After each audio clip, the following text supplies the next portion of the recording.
Frères et sœurs en Jésus-Christ, que la paix et la grâce de Dieu soient avec vous tous.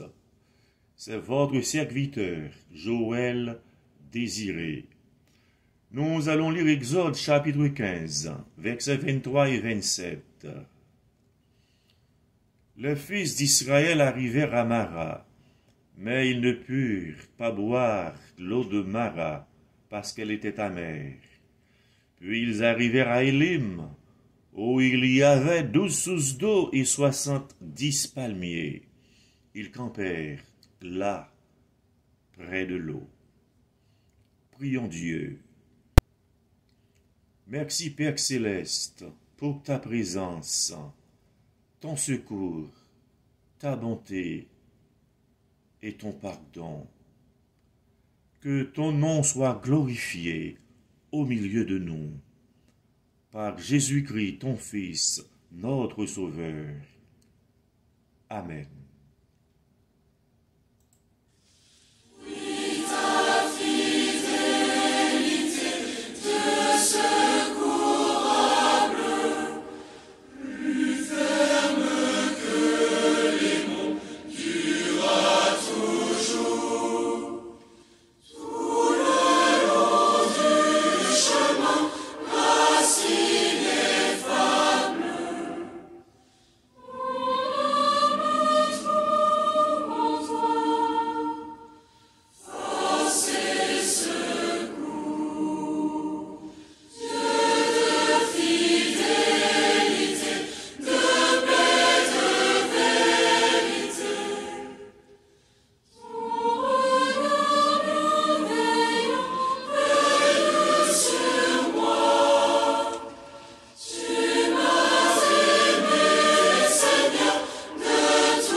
Gloire à toi, Seigneur.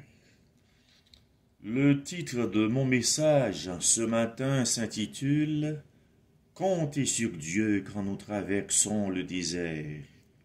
Mara avant Élim.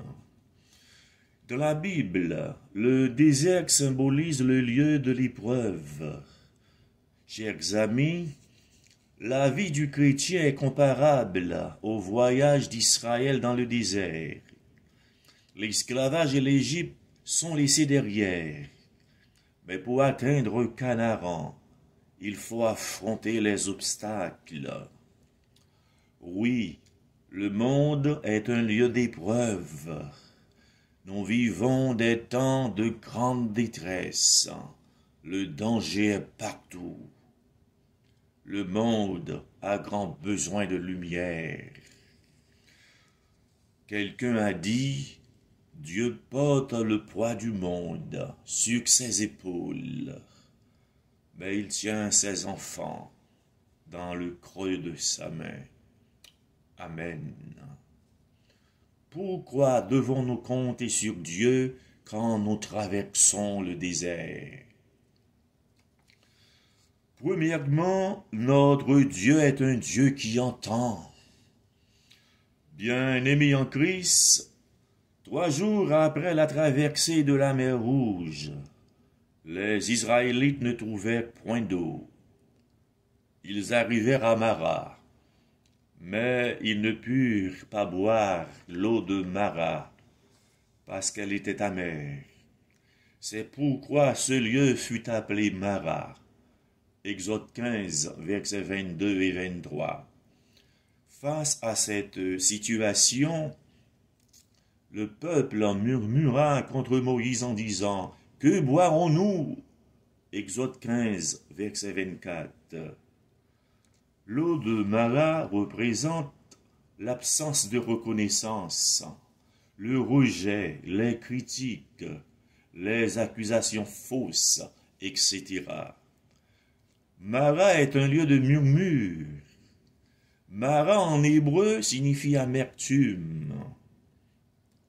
Frères et sœurs en Jésus-Christ, l'amertume détruit tout, notre famille, nos relations, notre santé, etc. Un médecin chrétien a écrit « Le manque de calme de notre cœur est à l'origine de 75% des maladies. » Waouh! C'est le cœur qui influence la langue. L'auteur de l'Épître aux Hébreux a dit « Recherchez la paix avec tous. » Hébreux 12, verset 14. Frères et sœurs, le Dieu que nous servons est un Dieu qui entend. Que va faire Moïse? Moïse cria à l'Éternel, et l'Éternel lui indiqua un certain bois qu'il jeta dans l'eau, et l'eau devint douce. Exode 15, verset 25. Le bois qui purifia l'eau amère représente la croix de Christ. Alléluia. David dit, quand les justes crient, l'Éternel entend, et il les délivre de toute leur détresse. Psaume 34, verset 18. À Mara, l'Éternel a mis à l'épreuve la foi et l'obéissance d'Israël. Mes frères et sœurs, souvent un problème peut être l'occasion pour Dieu de révéler sa sagesse et sa puissance. Êtes-vous dans un désert de désespoir, un désert de dépression, de doute, un désert spirituel? Mara est une épreuve pour Israël. Vous aurez des maras dans votre vie. J'ai lu l'histoire d'un missionnaire qui s'appelait Caleb. Il traversait une situation difficile. Un jour, quelqu'un lui a remis une petite carte sur laquelle était écrit « Seigneur, je ne te comprends pas, mais je te fais confiance. » Quelle belle attitude à cultiver dans les temps difficiles. Seigneur, je ne te comprends pas, mais je te fais confiance. Gloire à l'Éternel. Dieu peut-il changer les eaux amères de votre vie en eau fraîche et pure? Sur le bois de la croix, Jésus a pris sur lui toute notre amertume.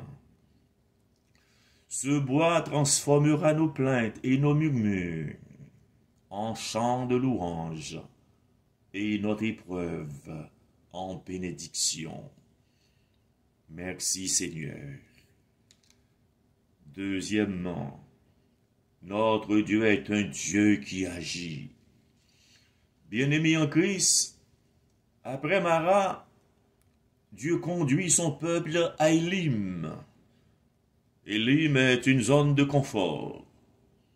Élim, c'est le lieu de repos où coulent 12 sources d'eau pour les 12 tribus d'Israël et 70 palmiers. Ils campèrent là près de l'eau.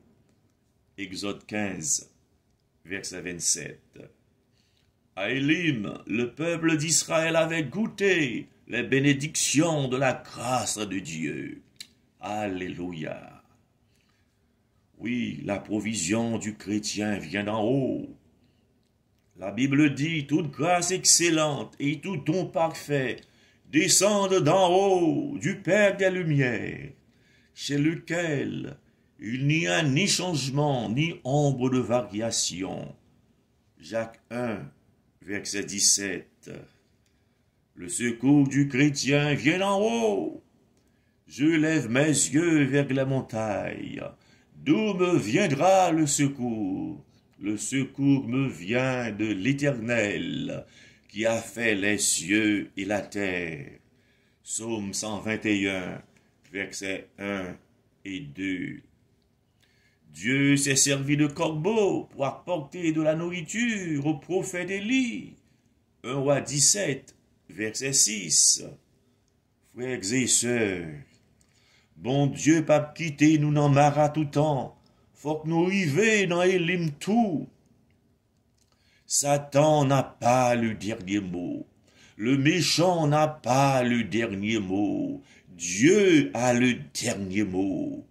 La bataille appartient au Seigneur. Même si les méchants prospèrent, confie-toi en l'Éternel et pratique le bien. Psaume 37, verset 3. Le vendredi saint est toujours suivi d'un dimanche de Pâques. Oui, l'homme propose, mais c'est Dieu qui dispose. C'est lui qui permet que les choses se réalisent. Notre Seigneur est souverain. Il contrôle tout. Il veille sur ses enfants. Nous pouvons crier haut et fort. Jéhovah Jireh, Dieu est celui qui pourvoit à nos besoins. Amen. Chers amis, peut-être vous avez un problème de santé. Peut-être votre pays traverse une crise morale, une crise politique, économique et sociale. Écoutez, mes bien-aimés, au milieu des tempêtes, Jéhovah Rapha, le Dieu qui guérit, est là, n'ayez pas peur. El Shaddai, le Dieu tout-puissant est là, n'ayez pas peur. Jéhovah Jireh, le Dieu pourvoyeur est là, n'ayez pas peur. Jéhovah Shalom, le Dieu de la paix est là, n'ayez pas peur. L'évangéliste D.L. Moody disait avec raison, « Si nous nous appuyons sur la force de Dieu, nous avons plus de force que toutes les forces du monde. » Alléluia. Dieu est-il la source de votre force? Troisièmement, notre Dieu est un Dieu qui tient ses promesses. Bien-aimés en Christ, toutes les promesses que le Seigneur avait faites au peuple d'Israël se réalisèrent. Pas une seule ne resta sans effet. Josué 21, verset 45. Par exemple, Dieu promit à Abraham de faire de lui le père de beaucoup de nations. Genèse 17, verset 4. De lui donner un pays. Genèse 17, verset 8. Et Dieu a tenu sa parole. Dieu ne change pas, mais il peut changer les temps et les circonstances. Daniel 2, verset 21. Les promesses de Dieu sont fondées sur le caractère et la puissance du Dieu Tout-Puissant. Si nous sommes infidèles, il demeure fidèle, car il ne peut se renier lui-même. 2 Timothée 2, verset 13. Faire confiance aux promesses de Dieu signifie faire confiance à son chemin. Jésus est le chemin. Et puisque Dieu ne peut pas mentir, nous pouvons avoir totalement confiance en sa promesse. Tite 1, verset 2. Appuyez-vous sur les promesses de Dieu. Dieu n'a pas oublié la promesse qu'il a faite sur votre vie. La parole de Dieu dit, « Heureux ceux qui placent en toi leur appui. Ils trouvent dans leur cœur des chemins tout tracés. Lorsqu'ils traversent la vallée de Baca, ils la transforment en un lieu plein de sources. » Psaume 84, versets 6 et 7. Frères et sœurs bien-aimés, êtes-vous à Mara ou à Élim?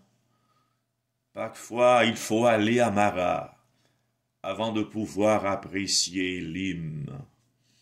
L'étape d'Élim est un témoignage des bénédictions que l'on trouve dans le chemin de l'obéissance. David déclare, « L'Éternel ne refuse aucun bien à ceux qui marchent dans l'intégrité. » Psaume 84, verset 12. Chers amis, le Dieu d'Abraham, d'Isaac et de Jacob, que nous adorons, n'a pas changé. Il est le même hier, aujourd'hui et éternellement. Ce qu'il avait fait dans le passé, il peut encore le faire aujourd'hui. Gloire à l'Éternel. Vous connaissez peut-être cette histoire. Un chien qui s'appelait Nico. Son maître tomba malade et mourut. Lorsqu'il fut enterré, son chien Nico refusa de quitter la tombe de son maître. On raconte que Nico ne quittait le cimetière que pour aller chercher son repas, puis revenait se coucher sur la tombe de son maître. Il l'a fait pendant 12 ans, jusqu'à sa mort. Waouh! Ce chien était un ami fidèle. Il aimait son maître. Êtes-vous fidèle dans votre relation avec Dieu? Êtes-vous fidèle dans votre relation avec vos prochains? L'auteur de l'Épître aux Hébreux a dit, « Nous donc aussi, puisque nous sommes environnés d'une si grande nuée de témoins, rejetons tout fardeau et le péché qui nous enveloppe si facilement, et courons avec persévérance dans la carrière qui nous est ouverte, ayant les regards sur Jésus. » Hébreux 12, versets 1 et 2. Avez-vous les yeux fixés sur Jésus? Le grand physicien Isaac Newton a dit, « La plus belle connaissance, la plus grande connaissance, la connaissance la plus utile, c'est de connaître, c'est d'accepter Jésus-Christ comme son Seigneur et son Sauveur personnel. Comptez sur Dieu. Notre Dieu est un Dieu qui entend. Comptez sur Dieu. Notre Dieu est un Dieu qui agit. Comptez sur Dieu.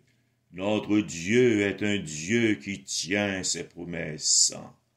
Oui, dans notre marche chrétienne, la destination n'est ni Mara, ni Élim.